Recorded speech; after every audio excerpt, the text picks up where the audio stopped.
भारत एक देवभूमि है, अर्थात यहाँ पर दैवी शक्तियां वास करती हैं।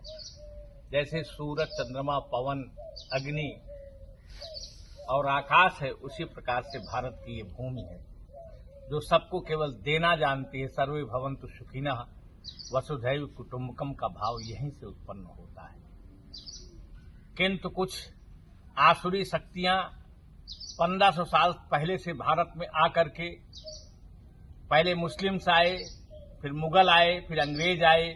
इन्होंने यहाँ की स्वर्ग लोक को तहस नहस कर दिया, स्वर्ग भूमि को, देवभूमि को तहस नहस कर दिया। जब भारत 1947 में आजाद होता है तो कांग्रेस की गवर्नमेंट आती है। जितने तमाम लोग पहले पीड़ित थे, इन लोगों ने ऐसे संविधान में बदलाव किए, ऐसी नीतियां बनाई जहां पर राज सत्ता का सुख कभी भी जाने न पाए। इसी में तमाम तरह से भ्रष्टाचार की जगह भी निकलती रही है। कल हमने समाचार पत्रों में, टीवी में देखा कि अल्फला यूनिवर्सिटी में विगत 10 सालों के अंदर 415 करोड़ रुपए आया है। ये एक ट्रस्ट है, अर्थात उसको कोई इनकम टैक्स देने की जरूरत नहीं है। ट्रस्ट ऑफ सोसाइटी, और इसी पैसे से आतंकवाद इसी देश में जिस पत्तल में रहते हैं उस पत्तल को छेद करते हैं। इसी देश को विनाश करने की साजिश रचने वाले ये लोग हैं। तो हमारे जो भारत में कांग्रेस ने बनाई थी, आज 11 वर्षों से हमारी मोदी सरकार आई है, जो नीतियां बदल रही हैं, जो एनपीए हो चुके थे कांग्रेस के समय में बैंकों के द्वारा, जो एक आर्थिक भ्रष्टाचार था, जो भारत दिवालियापन की तरफ जा रहा था, आज मोदी सरकार उसको काफी लाइन पर लाई है, जिसका परिणाम है कि भारत के हम चौथी अर्थव्यवस्था बन चुके हैं। किंतु आज भी कुछ कमियां अभी शेष है, कुछ बदलाव शेष है, क्योंकि भ्रष्टाचार भी आतंकवाद से किसी भी तरह से कम नहीं है।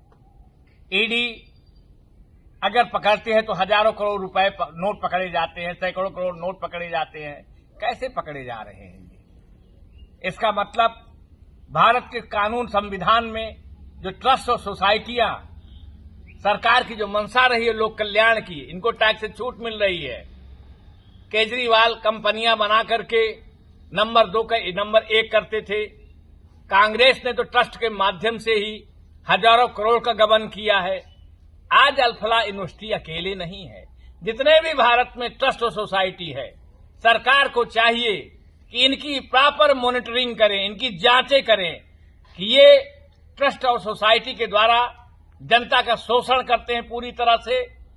अशोषण करने के साथ साथ सरकार से टैक्स छूट भी लेते हैं और नई नई कंपनियां बना करके होटल खोलते हैं, अपने बच्चों को विदेशों में भेजते हैं, विदेशों में पैसा प्लांट करते हैं, देश का पैसा विदेशों में जा रहा है। सरकार को चाहिए कि जिनको भी इनकम टैक्स से, जिन सोसाइटीज को छूट है, जिन ट्रस्टों को छूट है, सरकार इनकी ऑडिट कराए, सरकार इनकी जांच कराए, और जिनको जो जरूरतमंद हैं उनको टैक्स छूट दी जाए।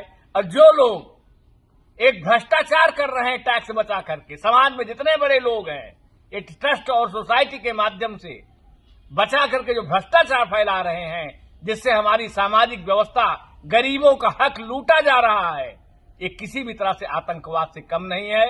सरकार को हम जानते हैं कि आगे चल के मोदी जी इसके बारे में सोचेंगे, और देश को सोचना चाहिए, गरीबों का हक मरना नहीं चाहिए। हमारी पार्टी का सिद्धांत है अंत्योदय। अंत्योदय का विकास तभी संभव होगा जो देश को लूटने वाले लोगों पर शिकंजा कसेगा, और देश की अर्थव्यवस्था अपने आप नंबर 2 या 3 पर आ जाएगी। हमारा देश कम नहीं है। आज हमको 20% टैक्स मिल रहा है, 80% बड़े लोग टैक्स चोरी कर रहे हैं, 1% लोग।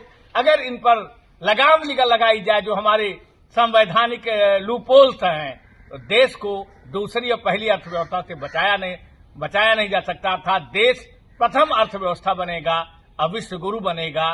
ये टैक्स चोरों को, एक के बाद भ्रष्टाचार फैलाने को, इसी आड़ में इनको रोकने की जरूरत है, कानून बनाने की जरूरत है, इनको रेगुलेट करने की जरूरत है।